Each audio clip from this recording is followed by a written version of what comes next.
it really set the stage for like being incredibly uncomfortable for a full year, showing up for jobs I knew nothing about, getting pushed outside my comfort zone. Like we were in a constant state of discomfort. Welcome to the Go Hunt Life Show, hosted by Todd Nevins. This is Todd Nevins, and I explore stories about people that had seemingly normal lives and careers going, but they pulled the ripcord and blew up their comfort bubbles to hunt down their life that they had always dreamed of living. On the show today, I have an awesome conversation with Heath Padgett. In 2014, he convinced his fiancé, Alyssa, to quit their jobs after their wedding, buy an RV, and set out on the road for an extended 1-year honeymoon. His idea was to travel to all 50 states in their first year of marriage and along the way, find and work an hourly job in each state. His goal wasn't to document the plight of hourly workers, but to explore how people found meaning in their work. Alyssa, without any videography experience, grabbed a camera and began filming their adventures, and it blew up and turned into the documentary Hourly America. They were featured on CNN, Forbes, CBS, all of them. But what they also discovered was that executing on their idea was more difficult than they had anticipated, and halfway through their mission, they almost quit. We talk about what happened and what drove them to continue. And since then, they have not stopped RVing and continuing to use their entrepreneurial spirit to fund their adventures and also solve their own problems. They're building a company from the road that solves one of an RVer's biggest challenges. It's a simple problem, but a complicated solution. A shout out to Chip Sampson in Austin, Texas for introducing me to Heath and helping me get this interview set up. If you or you know of someone that pulled the ripcord to completely reinvent their life, I'd love to know about it. You can reach me at gohuntlife.com. My conversation with Heath Padgett, the RV entrepreneur, is coming up next. This episode is sponsored by PrintDirtCheap.com. Jeff Chrisman, the founder of Print Dirt Cheap, started his business the way most companies begin, with grit, determination, and a vision. And now, a decade later, he's built his company into an online printing powerhouse. If I've handed you a business card in the last 4 years, it was printed by Print Dirt Cheap. And the decals all over my laptop, they printed those too. They print and ship over 30 categories of printing products, from business cards and decals to banners, company letterhead, restaurant menus, and a ton of direct mail pieces. And they have just rolled out an entirely new website, ensuring that your online user experience to place an order is simple and fast. And when you place that order, use promo code LIFEHUNTER for $10 off. Heath, thank you for jumping on the show today. Thanks, Todd, for having me. Where are you located in the world? And if you were to walk outside, describe what you would see. Right now, we're actually located in Denton, Texas, not too far from where you used to live. We just got back. We just got here. We spent the last couple of months in Fredericksburg, which is wine country outside of Austin. And if I walked outside, I would see my in-laws' 2 dogs, because we're visiting them right now.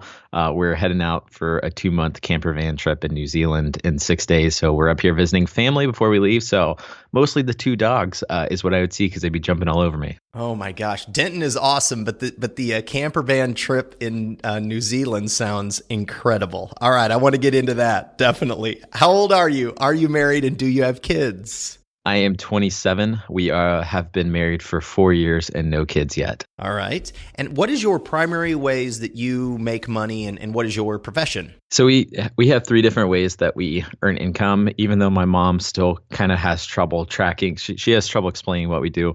But I have a software business, campgroundbooking.com. So it's a SaaS product that we have been working on for about 1.5 years now.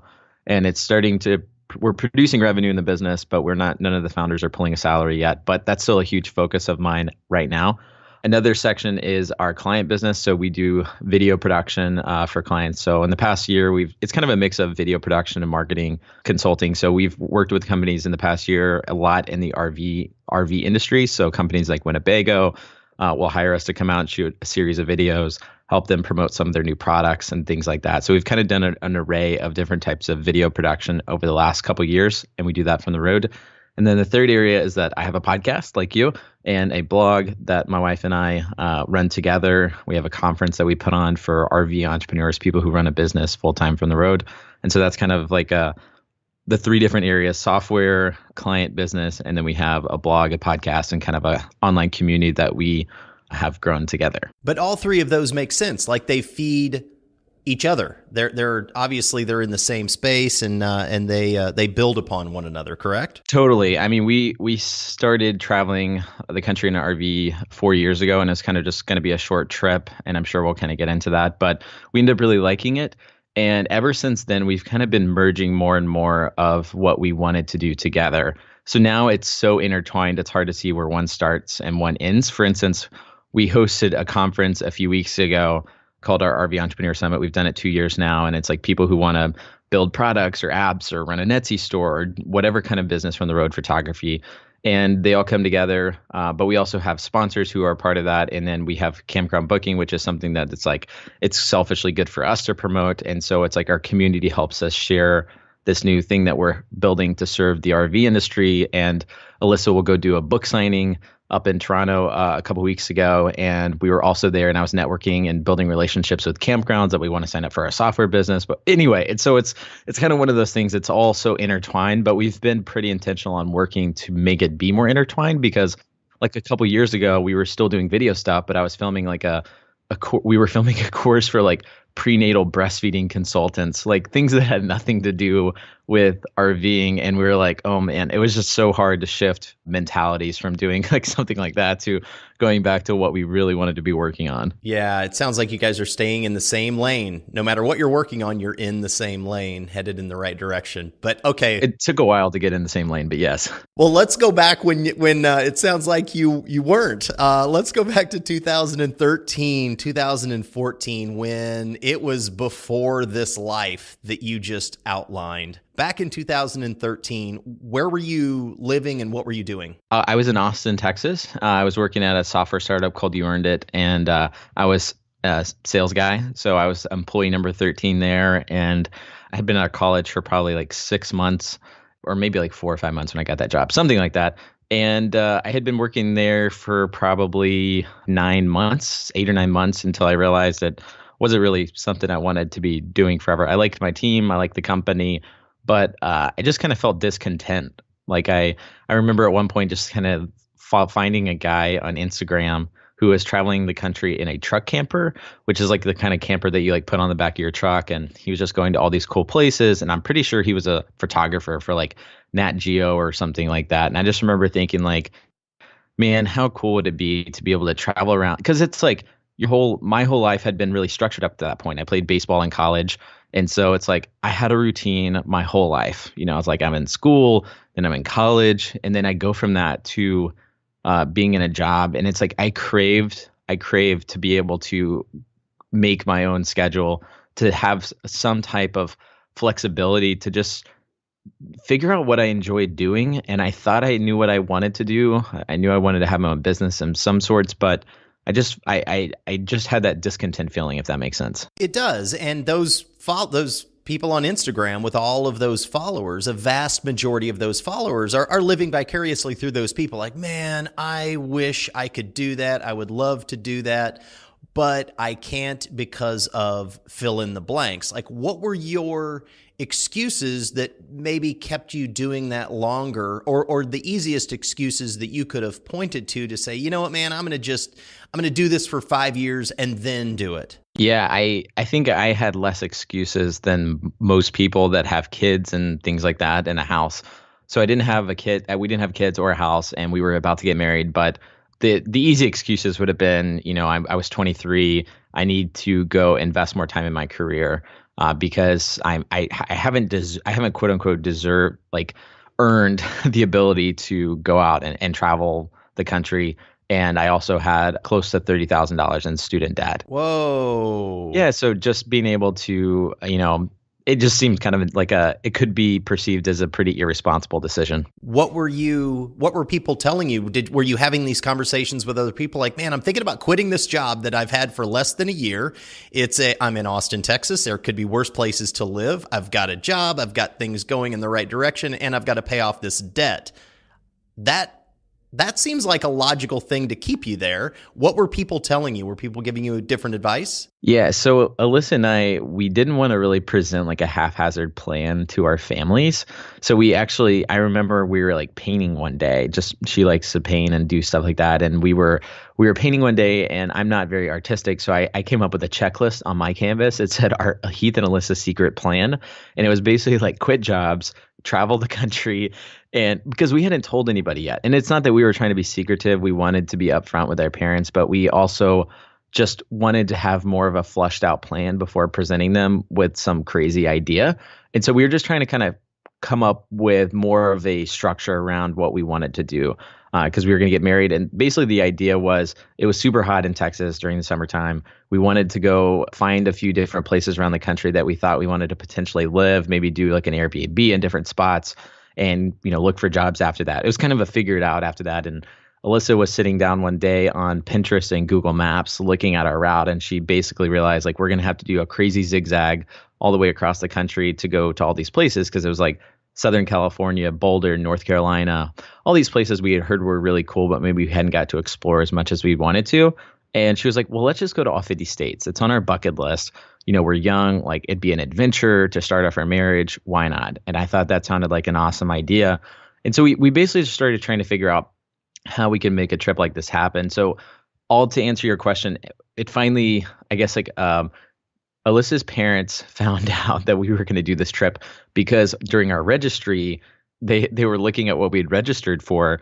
And it was like, her mom was like, it looks like Heath just registered for a bunch of camping equipment on here. And so like we finally had to basically say, hey, look, we are going to go on a few month road trip in like an RV after we get married. And we hadn't bought an RV or anything at that point. And so I remember her mom, we were eating at a Mexican food restaurant in Austin. I remember her mom kind of leaning over to me and just kind of being like, so what does this say here about you taking my daughter on a 3-month long trip in an RV? And little did she know that 4 years later, we'd still be doing it. But impressive. That is cool. So okay, that all sounds really, really cool. How were you going to pay for it? And that $30,000 student loan payment was still coming due each month. Yeah, so we had, Alyssa did have a bit, so luckily she is a lot smarter than I am. And not that having debt makes you unintelligent. That's not what I'm saying. But I just meant that she was valedictorian. She had scholarships in college. And fortunately, she did not have student debt. And she had some money in savings. So basically, she used that to, we bought an old RV off Craigslist. We realized that was going to be what we were going to travel the country. And that was kind of the cheapest way versus going to do hotels and things like that. And the goal was to not really dip into that savings. And so we started coming up with ideas for how we could make money that first year on the road because we had never really been paid outside of a 9-to-5. Like she had a nonprofit job in New Orleans and I had been working at a software startup, but we both had been writing for a while on the side. We both had a blog. And so we kind of wanted to use this trip as a chance to go all in on something that we could earn money on in our own skill sets, if that makes sense. And so I met up with a mentor one day in Austin who had just done something called 100 Days of Rejection. So it was like a video series he did. And the whole idea was to desensitize himself from the fear of being rejected because he had went out and asked for money for the startup he was building. He got rejected. And he was like, this thing is holding me back. So I'm going to go out and get rejected for 100 days in a row, desensitize myself from this fear of rejection. And he had created this really cool YouTube video series that went viral. A lot of people saw it. The whole point was I thought it was cool to come up with a project that you could go through and at the other side come out of it, like an improved version of yourself. And so I thought, well, this trip that we're going on, we could kind of take this gap year type of mentality and do a project that maybe paid the bills, but also helped push us forward in our careers. And so I met up with him for lunch one day and I just told him I was quitting my job. I'm 23, still trying to figure out this work thing. And the first thing he throws out there when I tell him we're going to go do this 50-state road trip and that I want to have a project to do on our trip is he's like, you should work a job in all 50 states. That'd be really cool. You can work on a lobster boat in Maine, a dude ranch farm in Colorado, and you could just try out a bunch of different things. It'd be really cool. And I love that idea. I called Alyssa immediately afterwards, told her I came up with the perfect plan that we could do on our honeymoon. She promptly told me it was a terrible idea and that she would not be working throughout our entire honeymoon. And long story short, I ended up jumping on Google and I found an online job board called Snag a Job. They help people find hourly jobs. found the head of marketing on LinkedIn, sent him a cold email, basically poured my heart out to the stranger. And I didn't ask for a sponsorship, but I asked if they could help us find some of the jobs during this trip, secretly maybe hoping that it could lead to more. And I ended up getting a phone call like 10 minutes later from a guy named John who ran their public relations. And as it turns out, they had been looking to find somebody, like an intern, to go travel around the country in a wrapped bus and like work jobs and things like that to promote their job board. And I was pretty much like, I'm your guy.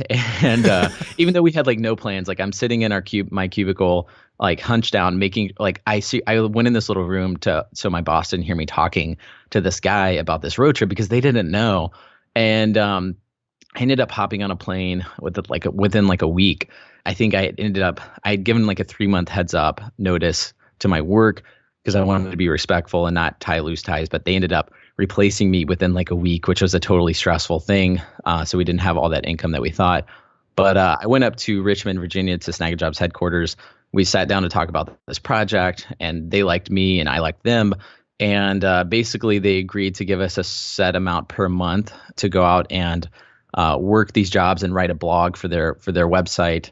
And it ultimately gave us $1,000 a month to go out and a little bit of financial runway to kind of go out and say, like, we have a project to do.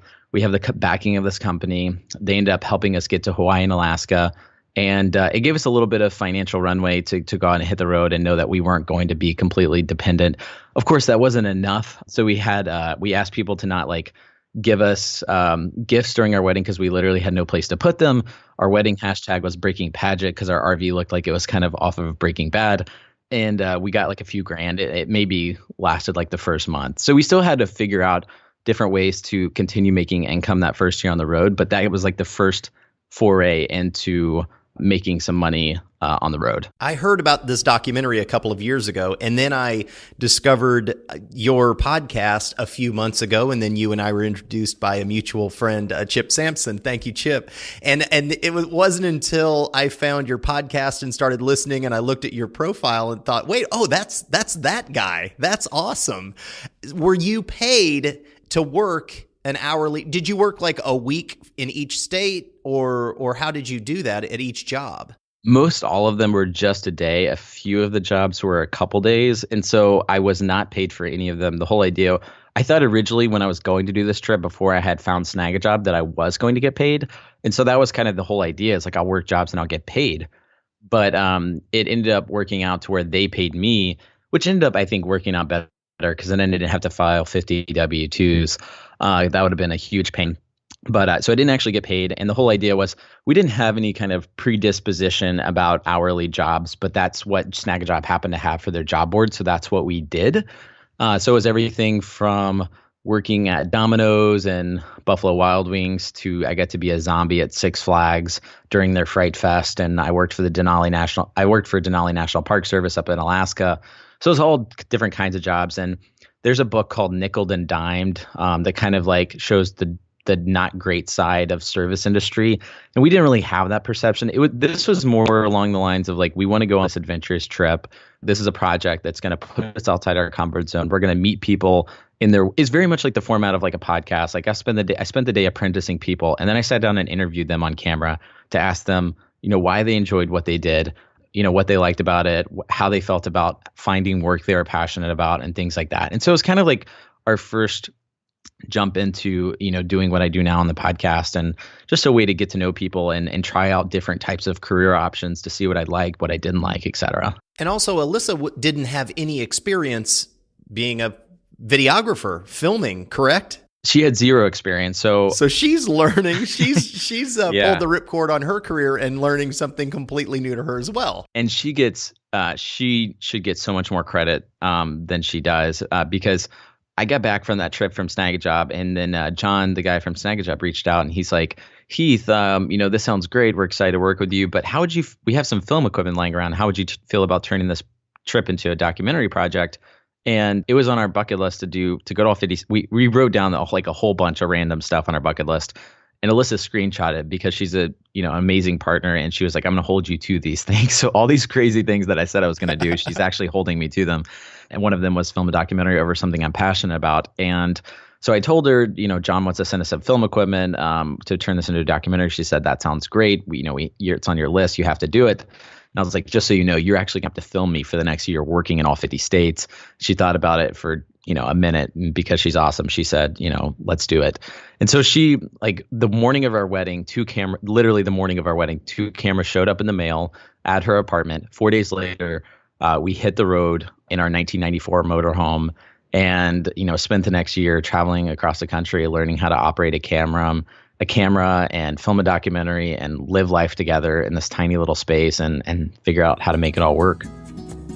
Support for this podcast and the following message comes from Click Placement, a digital agency designing Google AdWords and pay-per-click marketing strategies for startups, small businesses, and even people building a side hustle. Hit up clickplacement.com to start a conversation. If you would like to personally support the Go Hunt Life podcast, go to patreon.com/Go Hunt Life to make a donation. Is there one experience that sticks out the most over that last year that you still think about? Oh my gosh, there's so many that stick out. It's crazy, but I think just showing up for our first day of work was kind of funny because it was at a martial arts dojo, and I'd never done martial arts in my life. And so we're in Albuquerque, New Mexico. We're driving this RV around a city. We, don't really know how to drive it around. We're trying to figure out how to navigate. I ended up having to we couldn't find the business's address on online. And so we had the wrong address or something. I had to make 3 U-turns in this 29-foot RV. And we're running this GoPro on the dash. And you just see, like, I found out later that Alyssa was making all these goofy faces of like kind of rolling her eyes and doing it funny every time I made a U-turn. And I'm like upset because I'm like, I'm lost. I'm going to be late for this first day of work. And then we finally get there and, like I get out of the RV and I'm trying to give like commentary on camera and we've never done this. So it's super awkward. And I walk in the wrong business. It's like a hair salon. And then I'm like, oh, I'm sorry. And then we finally found the place. And it was like super awkward, but at the same time, it was really, really cool because it ended up being a 13-hour day. I'm getting kicked around by kids. My boss of the day was like a 5th degree black belt or something like that. And he was like, your job is to shape the minds of America's youth as associate sensei, like no pressure, like I'm dog tired, but it really set the stage for like being incredibly uncomfortable for a full year, showing up for jobs I knew nothing about, getting pushed outside my comfort zone. Like we were in a constant state of discomfort. And I think that it really did stretch us in a lot of good ways, because not just in our work, but in our marriage, in a small space, being in different places financially, we're having to figure out how to be very frugal and also still enjoy this journey and continue continue finding a way to make it work afterwards. Because about a month in, we realized like this is really cool. We're not raking in dough or anything like that. But we're traveling to new places. Like the Pacific coast is out the window. We're parked on a bluff overlooking the ocean. And I'm waking up getting to write and work alongside my wife. Like you literally can't beat this. And so how can we continue finding a way to make this our life? So that was kind of our underlying mission as the project went on. Like, how can we continue finding ways to do this full time? So was there ever a moment where you reached a breaking point of like, oh my gosh, we've bitten off more than we can chew? Or are we sure we're all in on this to continue? Oh, so many times. But one time in particular was about halfway through that first trip. We were in the Midwest, which we honestly haven't went back to in the RV because it's just, oh man, traveling in the Midwest during the summertime is brutal. There's thunderstorms and rain and all this stuff. But at one point we had went through, like, our RV had gotten struck by lightning. We had to take shelter in South Dakota. We ended up being there during the middle of Sturgis Biker Rally, which is the largest biker rally in the world. And there was all these things, like our fridge had broke. They kind of kept piling up. Our money was tight. And I went and worked a job. And I think I had worked 2 days in a row. And I went to lay down to take a nap. I had just worked at like a vodka, like a distillery, bottling stuff. And I went to lay down and take a nap. And Alyssa came in there and she's like, Heath, I did something bad. And I was like, what? And she was like, I deleted all the footage from our last couple jobs. And I just remember thinking, all I did was, my gut reaction was, I pulled up Google Maps. I was like, we can be home in 14 hours. And we packed up the RV and drove straight to Alyssa's parents for a week to do some renovations and just recalibrate. And we needed it. And then we went back and finished the trip. But that was definitely a point. And we ended up finding that footage a year later. Somehow it did not get deleted, but we didn't find it for another year. So that was there's definitely a few points like that where we're just like, what are we doing? That all the voices of people saying, this is not a great idea, because we did have a lot of those people before we hit the road. Like, are you sure this is a good idea? Why do you want to leave your good job? What made you leave Alyssa's parents' house and get back on the road after that week? Oh, we knew we were just going to go home for a week. So it wasn't like we had talked about going to do visit them halfway through the trip, because we were going to be in Oklahoma anyway.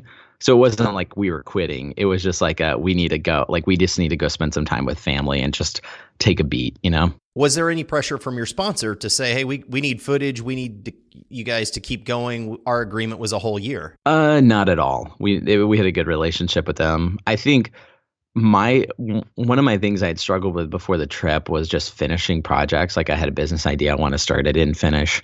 And so I remember one of my best friends, actually the officiant for our wedding, who was also one of my best friends, like a couple nights before the wedding, we were hanging out and he was just giving me like a man-to-man kind of talk. And he was just like, Heath, I love you, but you have responsibilities now with Alyssa. And he's like, you've had all these ideas over the years that you've started and kind of half-baked and you didn't finish.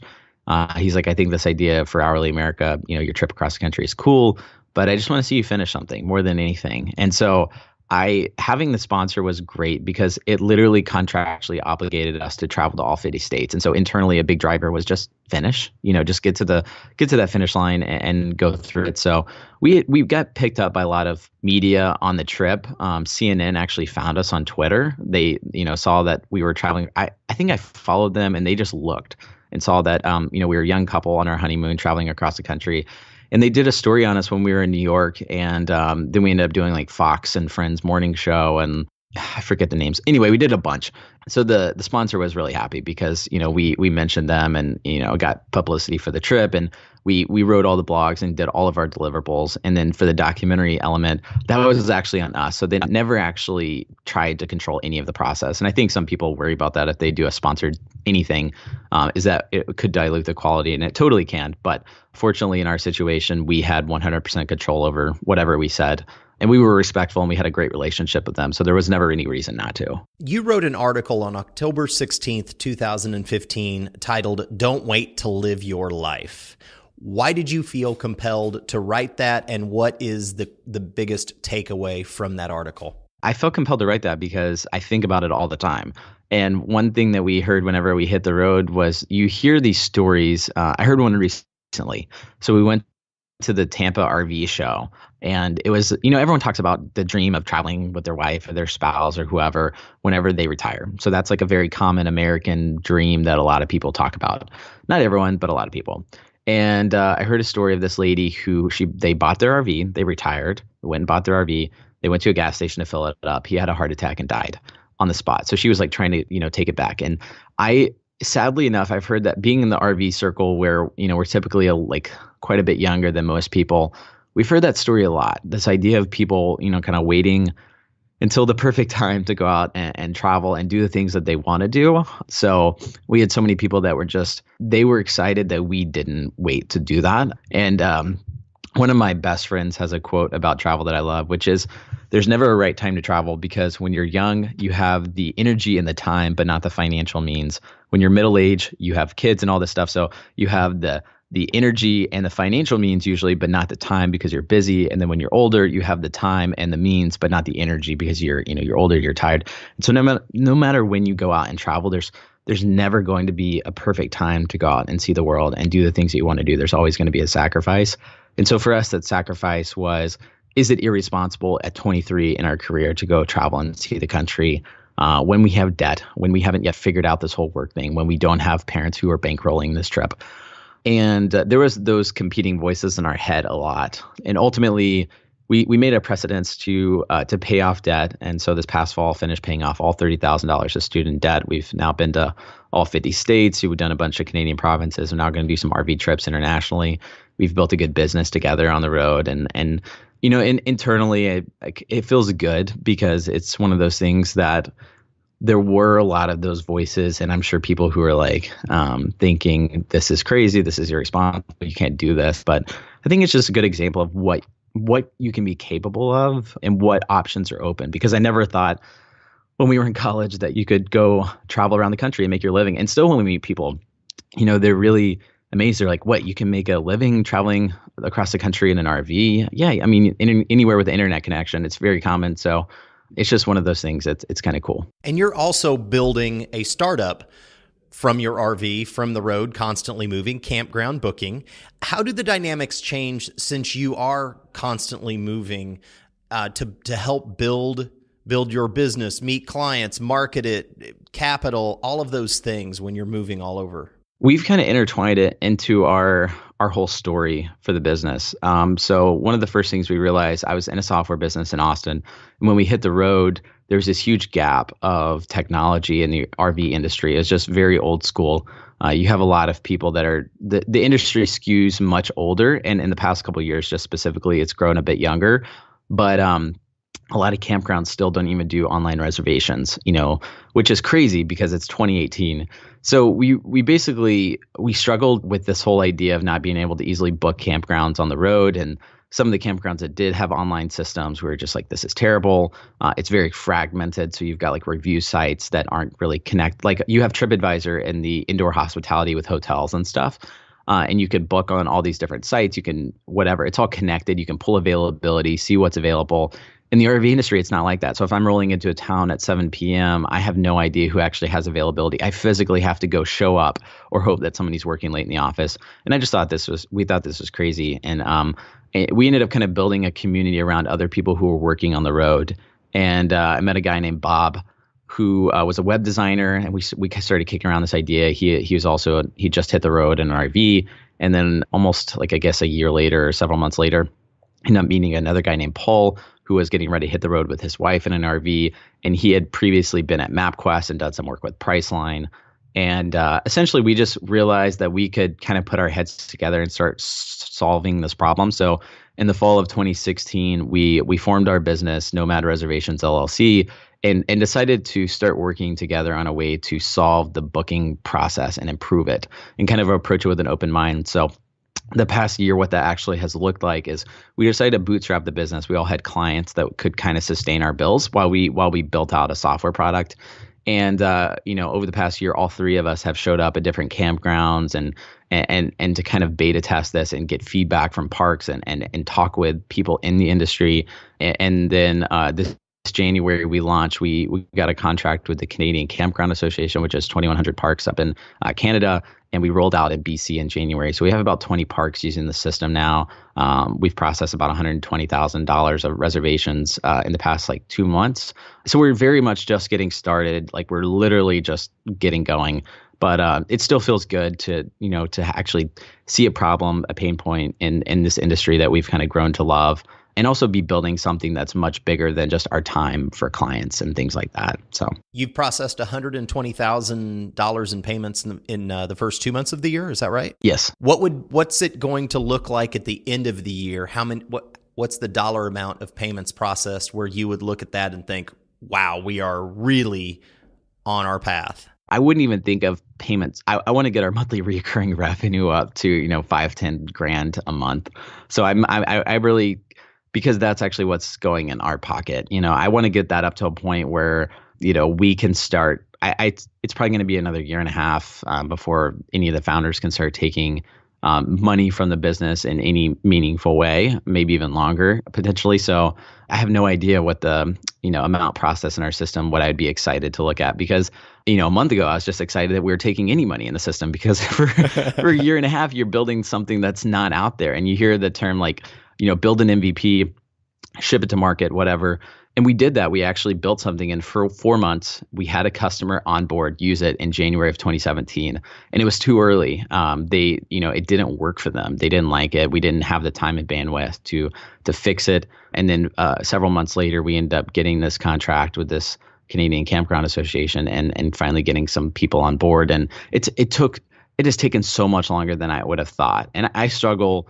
This is a total just kind of non sequitur, but as somebody who creates content and has this community around building a business, and we've done that with clients, I just don't want to be the guy who has a community around like being an entrepreneur, but that's like the only way we make money is like being an entrepreneur, or talking about it. Like I actually want to be out there on the front lines building something of my own. Does that make sense? Absolutely, man. And that is the perception sometimes, is that are these people that are talking about being an entrepreneur, are they just talking about it and that's how they get paid? Are they actually walking the walk, And that's cool to hear. Yeah, so it's not super glamorous, and sometimes it's kind of scary too, because we've kind of documented a lot of this process just even in the podcast and things like that. But I found that every time before I like click publish, people are very receptive, and it's almost like getting married in a weird way. Before getting married, you hear like all these great things about the honeymoon and the being newlyweds and all this stuff. But then right before you actually get married, all of the truth comes out, where people say, our first year marriage was the hardest. And you hear all this great stuff about being an entrepreneur. And then, like a month and a half ago, we launched with our first campground, and we had 1,000 people on the system within a few minutes. We had to shut it down, hand sort through like 150 reservations because the software had some bugs. And then I talked about that to people, and we got just a crazy amount of inbound, of people talking about, when I can't tell you the number of times I've launched a new software product and how it's went wrong and blah, blah, blah. So it's just kind of interesting that like, it's kind of, it looks really good from the far out, but then when you get closer, people are like, here's the honest truth. But I think that's good. I think that's a good thing because it's real. Always. It's always the best thing. Is there one experience, like you've been at this 4 years now, since that conversation with your buddy, like, man, I'd really like to see you finish something finally. Is there one like big major experience in the last 4 to 5 years where you're like, man, I wouldn't change my life for the world? Is there one experience where I felt like it was like the coolest experience? Yeah. Ooh, that's a good one. That's good. Let me think about this for a second. So we just hosted, like I mentioned, our second annual conference, and we did a toast at the end of it. So we had 250 people come, and at the end of the weekend, we did like a big toast. And right before the toast, like the speakers and some of the volunteers came up on stage and like surprised us. And that was just a really cool thing, because we hit the road a few years ago, not anticipating to like build this community, not anticipating to like host our own conference or talk about RVing or any of this stuff. But yeah, just by sharing our story and trying to provide value along the way, we've kind of built this community of people. And that was really cool. I definitely cried or teared up a little bit, or my eyes sweat, whatever you'd like to say. But yeah, that was a really cool moment, because we've seen a lot of people who have, maybe listened to the podcast or heard our story, and then they've said, you know what? If these kids who really don't look like they know what they're doing at all can go out and figure this out, like we can too. And even if it's just like they're going to go travel for a year and then come back, like they're not going to do it 4 years like us. It doesn't really matter. But the point is, like, it's such a big dream for so many people. So the fact that if you can go out for a year and find a way to make it happen, and maybe even if you don't make money, but maybe you don't lose money either, that's a really cool thing. And just to know we've kind of played a small role in that has been pretty cool. That does sound incredible. What are you focused on? And you hinted this earlier in our conversation. What are you focused on in the next, let's say, 6 months? To say that, I will say the past 6 months, we've kind of been trying to wean off client projects. Like a couple of years ago, we wrote down like we want to be weaned off client work in the next couple of years. So it's kind of a scary thing, because that's still probably 60% of our business has been, like I flew out to San Diego last month to do a video, or last week to do a video project with Winnebago. So we have been intentionally like giving away our clients to people who are like uniquely qualified to take over them. So when we get over in New Zealand, which is next week, which is crazy and we're excited about, we can have time to just focus on continuing to grow campground booking and also continuing to do content. Alyssa just published a book, Living in an RV. You should check it out on Amazon. Quick plug for that. But, just to get to a point where we're not trading dollars for hours. And even though it's like we love our clients, we love all that stuff, juggling between 3 different things is super hard. It's from like a shifting focus perspective. So I feel like ever since, we started doing what we've doing the past few years, it's just been trying to scale up the amount that we can charge per hour and to continue moving our time away from dollars so that we could get closer and closer to doing the things that we want to do. And sometimes it's not as sexy of an approach as just like pulling the ripcord literally, even though we kind of did that too. But it kind of feels like it's been a stair-step staggered approach. So the next 6 months, we are going to be traveling New Zealand for the next 2 in a camper van. They call them camper vans, not RVs over there. So we'll be over there for a couple months. And then we come back and because we have this launch for campground booking in Canada, we're doing like a 3-month trip across BC and up to Alaska to kind of meet a lot of these parks in person, take photos of their parks, write some travel guides to help drive traffic to their booking pages and things like that. So, man, if you could go back the day that you guys launched out 4 days after your wedding and jump in the RV right behind the two of you and give yourselves 1 minute of advice, what would you have said? Don't worry so much.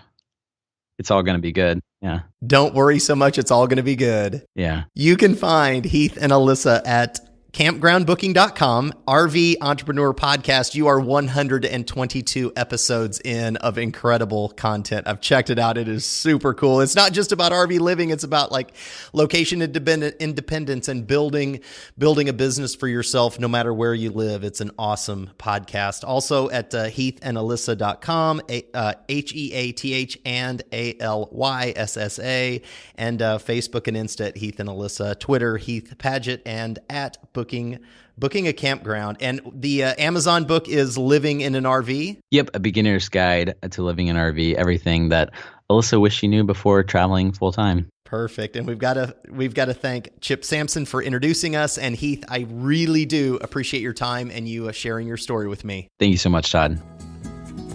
Don't forget to hit up the online printing rock stars at printdirtcheap.com and use promo code LifeHunter for $10 off. Hey, Life Hunters, thank you for listening to this episode of Go Hunt Life. If you like the show and would like to support it, go to iTunes and do this. Subscribe to the show, leave a rating, and review it. It helps, and thank you. If you or someone that you know has quit their normal life to follow their dreams, I would love an introduction and maybe interview them on the show. You can find me at gohuntlife.com and also on Facebook, Twitter, Instagram, and Pinterest at Go Hunt Life. Until next time, stay weird, dare greatly, and ripcord out.